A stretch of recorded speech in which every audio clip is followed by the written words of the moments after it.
Hi everyone, it's Laura here, and in today's video I'm going to talk to you about the new Scrapbook.com ink blending tools with Domed Foam Applicators, and to share with you a cute fall themed card that I created with stamps by Fawn and Scrapbook.com. I started off by die cutting some Bristol Smooth cardstock with a die by Fawn. This is part of the outside-in stitched hard stackable dies, and I am going to do some ink blending using my Scrapbook.com premium hybrid inks and the new domed ink blenders. These are some new ink blending tools which have a domed shape foam applicator, and the shape of this foam applicator is such that when you go ahead and start doing your ink blending, you're not going to end up with those unpleasant streaks that you can sometimes get when you blend with a flat foam blender.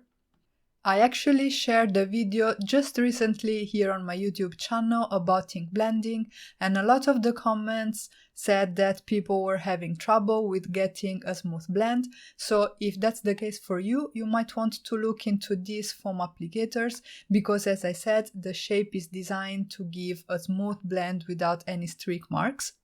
There are some sales going on right now on Scrapbook.com.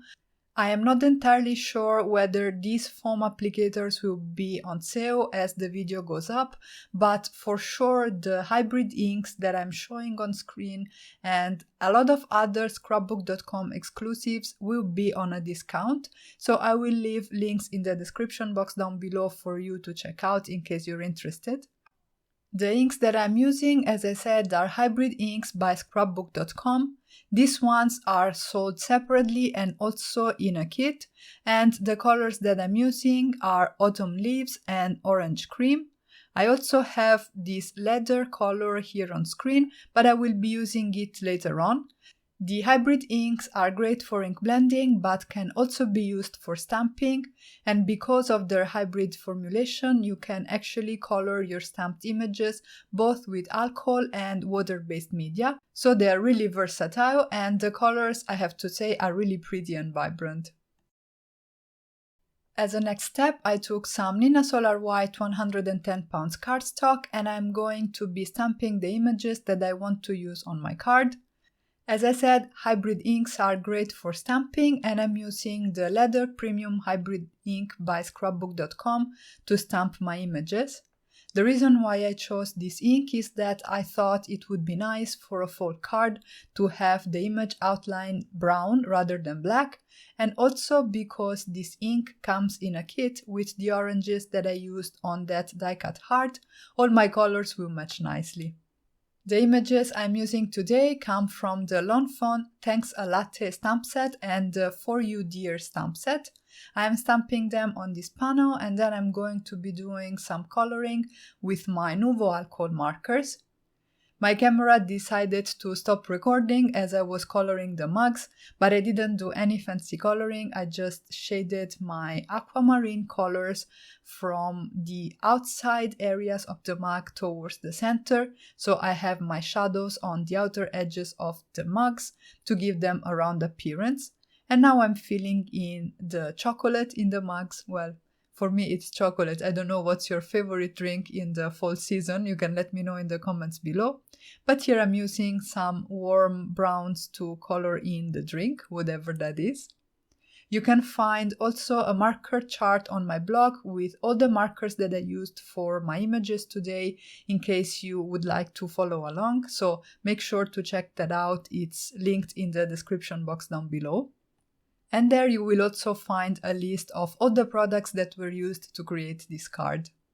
I quickly used a light warm grey to add some shadows to the marshmallows, and I'm going to use some warm grey markers also to color the bear.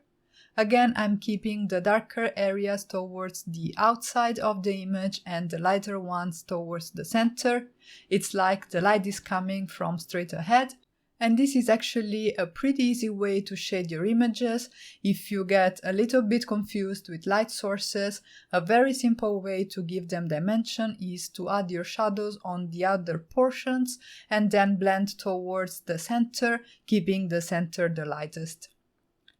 I am adding some oranges to my images to match with that die-cut heart that I ink blended at the beginning of the video, and I'm also going to color all the leaves with the same orange color combination. I'm just adding a little bit of brown to make them look more like fall leaves and bring even more variation to the color palette on my images. Off camera, I die-cut everything with the coordinating dies. And then I also decided to stamp and color a few more marshmallows and those whipped cream images in the Thanks a Latte stamp set by Fawn. And I didn't show the coloring for those images because it's just some very basic shading with a warm gray marker and then my colorless blender. Here are all the images once I was done with the die cutting, and as you can see, I tucked the bear inside the mug where I don't have the marshmallows. And to be able to do that, I cut a little slit in my mug image. I'm using a craft knife and I'm going just slightly above the stamped line that delineates the border of the mug, if that makes sense. I'm going to cut a slit that is wide enough and then I can tuck in my little bear. Next, I die cut one of the designs from the nitpicky 6x6 paper pad by Fawn using the Fawn large stitched rectangle Stackables dies. And for my sentiment, I'm going to use one of the greetings in the Fall Sampler stamp set by Scrapbook.com. This has a lot of fall and Halloween themed sentiments, and I think it's a great stamp set to have in your stash. And for this card, I used the Hello Sweater Weather greeting, which I thought was just perfect for this project. Before stamping the sentiment, I adhered the die-cut circle to my card base, and then I'm going to use the Leather Premium Hybrid ink by Scrapbook.com to stamp the greeting. I stamped it a couple of times using my Mini Misty, and then I went ahead and started adhering all the images. I'm using some foam squares to raise my images and bring a little bit of extra interest to the card. These are the large foam squares by Scrapbook.com, and I'm also going to use the smaller size ones to adhere the smaller images. You could leave the card with the die-cut heart, the two mugs and the bear and the sentiment, and it would be really pretty. But I felt that by adding these smaller images, I would bring even more interest and I would make the whole scene or the whole card look more dynamic. So that's what I'm doing right now. And as a last touch, I adhered this whipped cream on top of the bear because I thought it was a really cute detail. I mounted the card front over an A2 card base, and then I decided that I wanted to decorate the inside of the card. I haven't done this in a while, but I think it's really a fun touch and makes your handmade cards even more special. So I stamped a few more images from the Thanks a Latte stamp set by Fawn using the Premium Hybrid ink in the color Leather. And then I stamped one more of the sentiments from the Fall Sampler stamp set by Scrapbook.com using the Autumn Leaves Premium Hybrid ink. And here is the final result. I really love how this cute card turned out, and I really enjoyed creating with the Scrapbook.com Premium Hybrid inks and the new foam ink blender tools. And I think they are really a great asset, especially if you feel like you have troubles with ink blending. And that's it for today. If you enjoyed this video, you can give it a thumbs up and let me know in the comment section down below.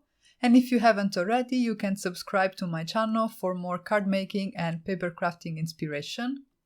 As always, thank you all so much for stopping by and have a great day.